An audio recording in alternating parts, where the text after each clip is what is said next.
All right, y'all. Welcome back to the Who's Right podcast, and we're live. The season didn't end the way we wanted to, but at the end of the day, great season. We at the beginning of the season, nobody thought that we would have been here, but it's it was a great season and enjoyed being part of it. As the first time we record. But before we get into all of that, subscribe to the channel, like this video, let us know how you're feeling. Because at the end of the day, it is a disappointment to end. And shout out to Yuki. It is heartbreaking. Um, he says, heartbroken and speechless. We watched as the Mets gave us one of the greatest stories ever told. Absolutely. It was a great season.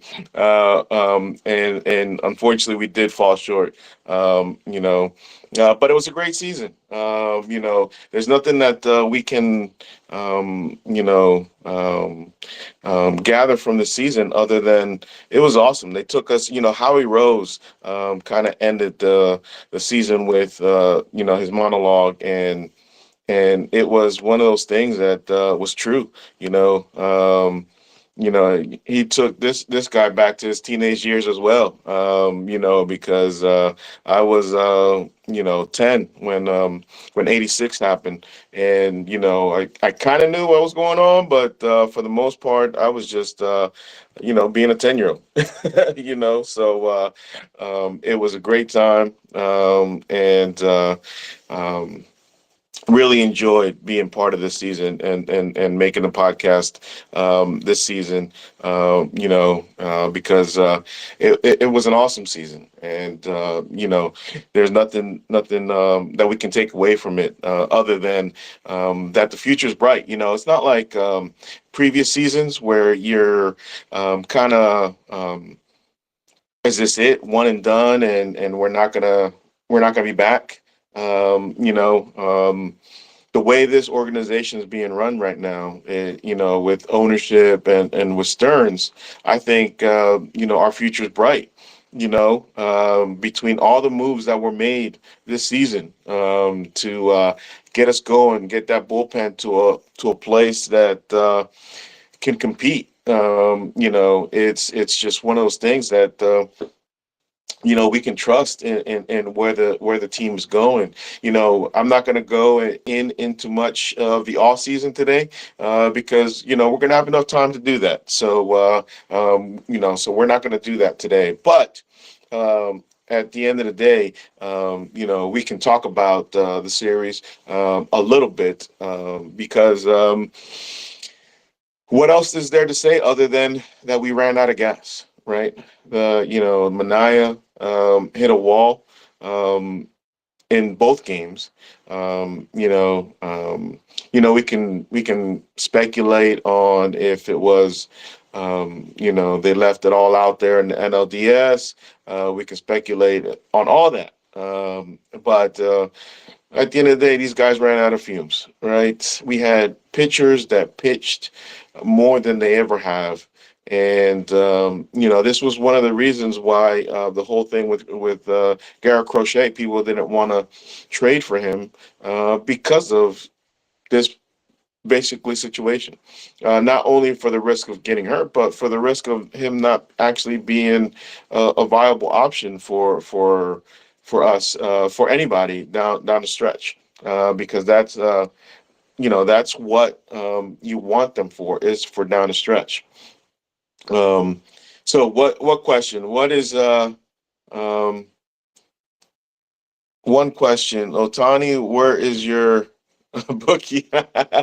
You know what? I was expecting the that chant to be loud in the beginning, but it kind of started way too late. I heard it a couple times, but I wish that, that it would have started early. At the end of the day, Otani didn't do much against us, right?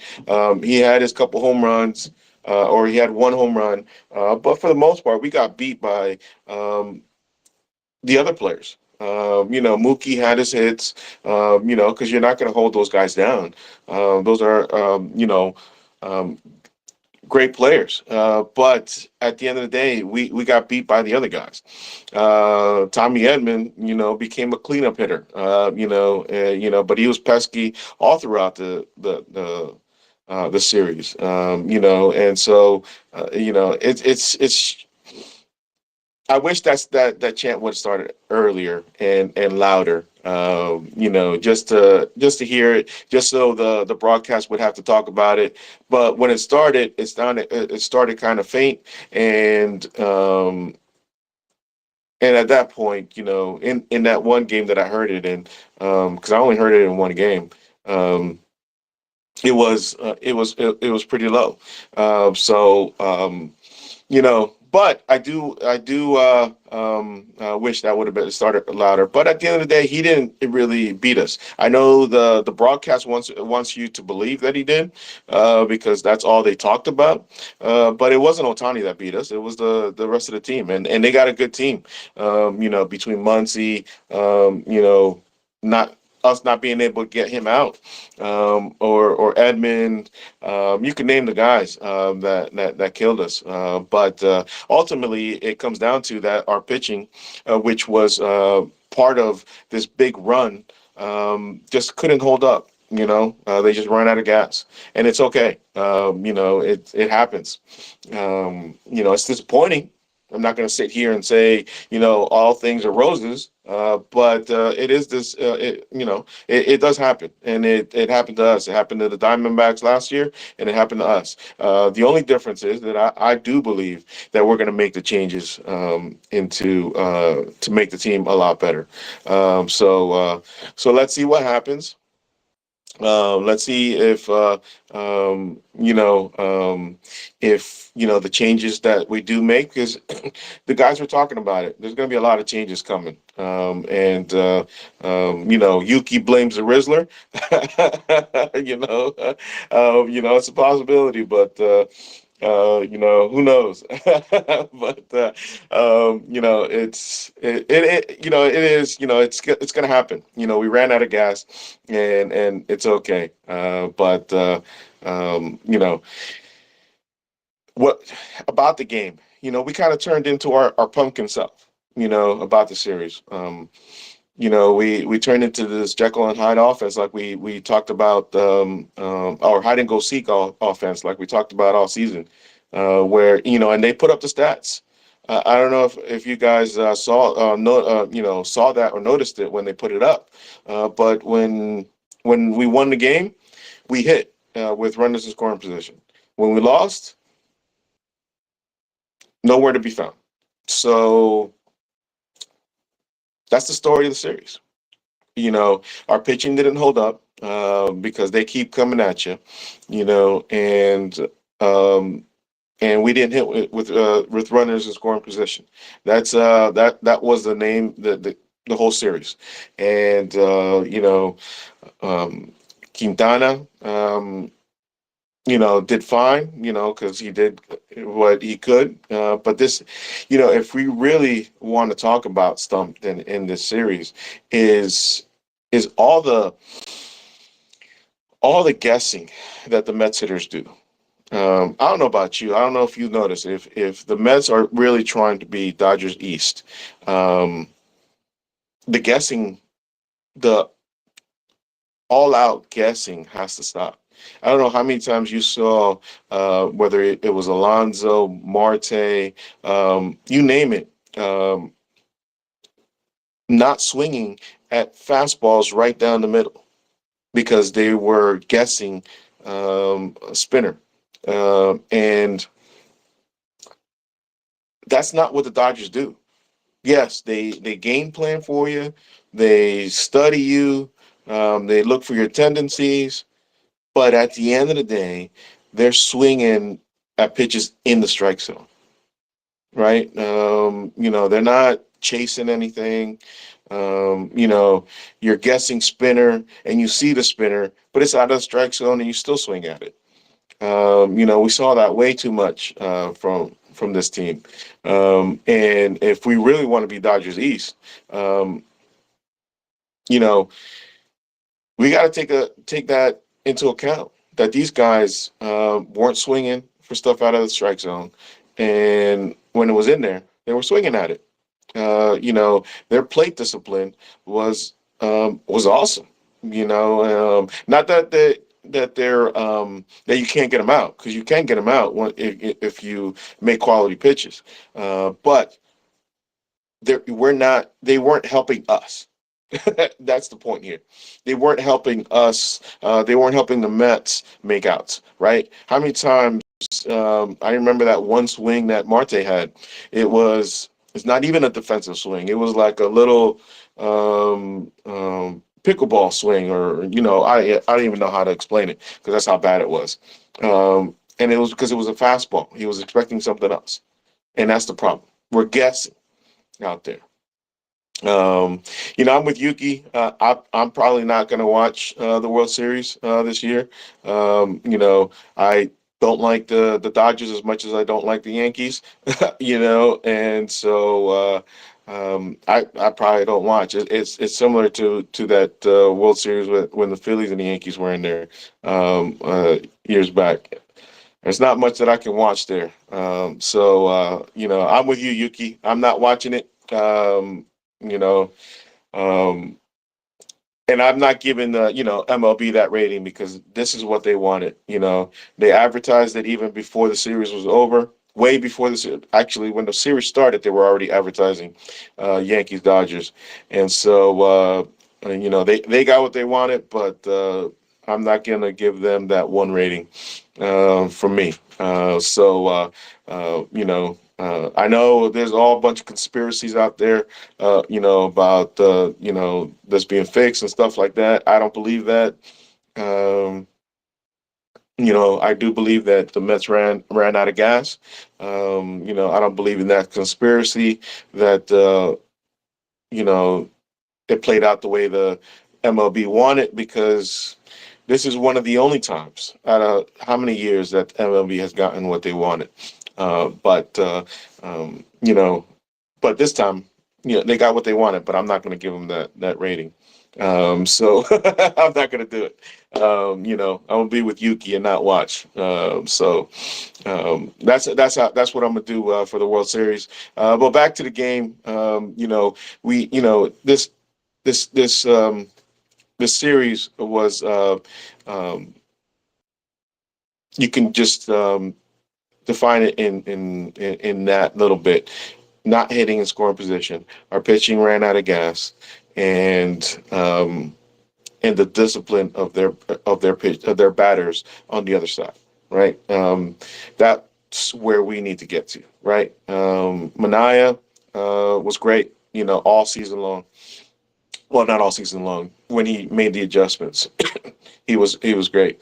And it was one of those things that it's um, there's nothing you can do. I am um, at the point that there's not much that I can say about about this series, other than that. So let's just talk about the season. This season was a pretty awesome season. You had the lowest of lows. We came to you in this, starting this broadcast, this podcast, in the off season last year, and there was a lot of high hopes for this season. Not in the sense that we expected to get where we got. But there was a lot of high hopes because we expected a decent season, at least offensively, because we knew that we were relying on some questionable pitching at the time. So we thought the offense was going to break out and lead us to a fairly enjoyable season.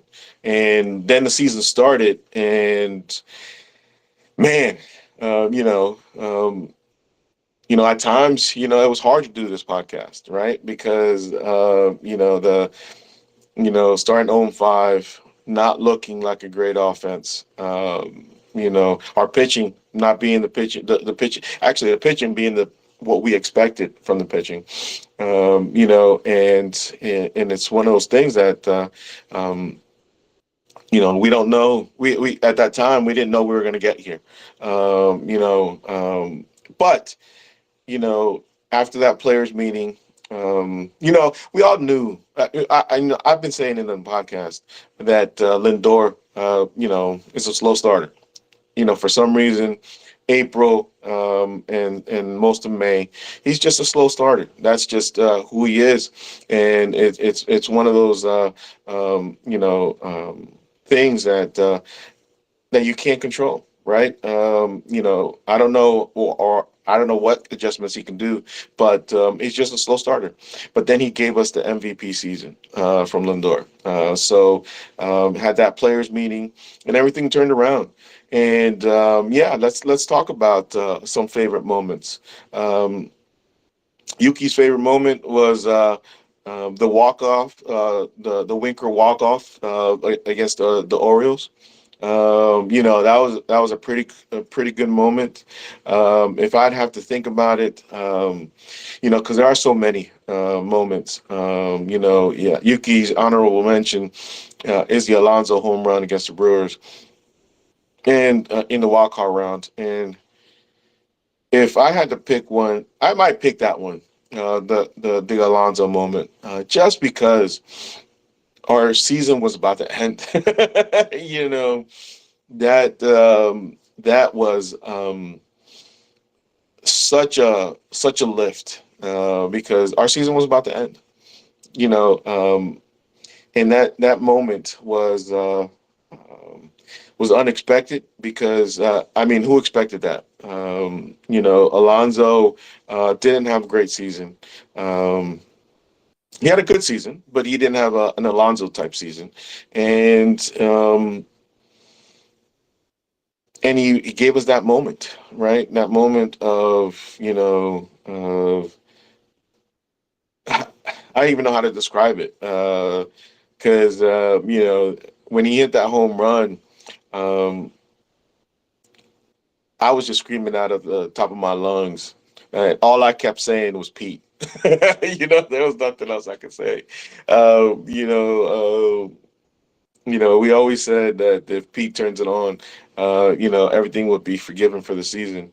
And for the most part, that's true, right? He came up with a few home runs in the postseason, and it was it was it was good to see. It was good to see him participate and be part of the postseason like that.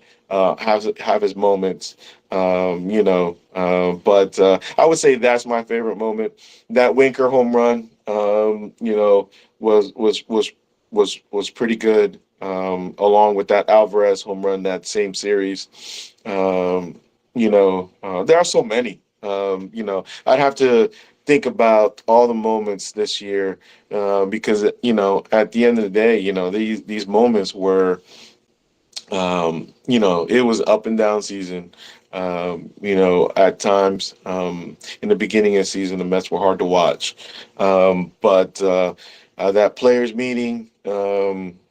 You know, turned everything around and made Stearns make the moves that we weren't expecting, right? If you were listening to this podcast, we were calling for people to be to sell early, and Stearns didn't do that. He was patient, which is um, it's good in this situation, because he was is patient enough to let things happen, and he trusted the process. He trusted this process, and this process worked out this year. And Mendoza coaching, managing a season. I don't think he's going to win the manager of the year, but it's one of those things where he's right there if he's not. Um, um, it's one of those things that Mendoza did an awesome job with this team. He kept them afloat when it was bad. He didn't let them get down. You know, and for the most part, he pushed the right buttons. He did a good job in all that this year. Not all the moves worked because not all the moves are going to work. That's just part of making moves, right? But Mendoza did a pretty good job, managing the bullpen, um, managing what he had. At times we complained about the usage that he had with his bullpen, using some guys too much. But when you don't trust some guys, it's hard. You know, Danny Young was a guy that was in that trust circle for a long time until he wasn't. So, who knows what this team's going to look like. But with Stearns as well, making those moves early and not hurting the farm system, um, is a big deal. He made some moves without having to use a lot of resources, and and so much money's coming off the books. So it's great to see what the future is going to hold for this team. Um, so I don't want to, but I don't want to get too much into the off season. I want to just talk about this season. And what can you say about uh, um, Cohen? There is a breath of fresh air to see this ownership. Uh, just be who they are, be fans, but also, at this point, start managing the team, letting guys manage the team, and not be in it, in the day to day things of the ball club. Let Stearns do all that, and I think he's going to do that. It's great to see. It's good to see that he's going to be part of the. He's just focused on the Mets right now. I know it's not just the Mets. I know it's also the stuff around coming around the stadium, stuff like that. But at the end of the day, that's still the fact that he's focusing on the environment of City Field is awesome to see, because that's going to bring a whole bunch of good stuff that's going to be at, because I've been down to Atlanta to watch a Mets game, and that little section that they have is awesome. And to know that that's what's coming to City Field is pretty cool. But it's there's not much to say. I'm really grateful for the season. I'm like Howie Rose. It was an awesome season. If Victor was here, he'd tell you that it's it's his best season that he's ever watched. Right, the best team that he's ever watched, and um, that 016 for me was pretty good. Um, but obviously we had to run in 2015. But this team gave us the best moments. Ups and downs. A season that no one's ever going to forget. But you know, but it ended in disappointment. But the future's bright, y'all. Um, you know, I'm not gonna keep you guys too much longer. I'm gonna just give you a lay of the land for the rest of the off season. So obviously, we're not gonna come on. We're not gonna come back on until after the World Series. Um, but and we're probably gonna just come to you once a week. Not sure what that day is yet. It's either going to be a Sunday or a Monday. Not sure exactly what day we're gonna finish on. But we're gonna come at you once a week and cover cover it, cover the offseason, see the offseason moves. We may or may not go live if the Mets do a surprise move on us or not. But for the most part, we're gonna come at you once a week. And so let's just leave it there because awesome season. One last shout out for Yuki. He mentioned the Iglesias concert after the Astros win. Iglesias, we couldn't be here without Iglesias, and it'll be interesting to see if they bring him back. I would like to see him back, but it'd be interesting to see. We could talk about that in our first pod after the World Series. But it'd be interesting to see if we bring him back. But we wouldn't be here without him. His energy that he brought when he came up was a much needed thing that this team needed. We're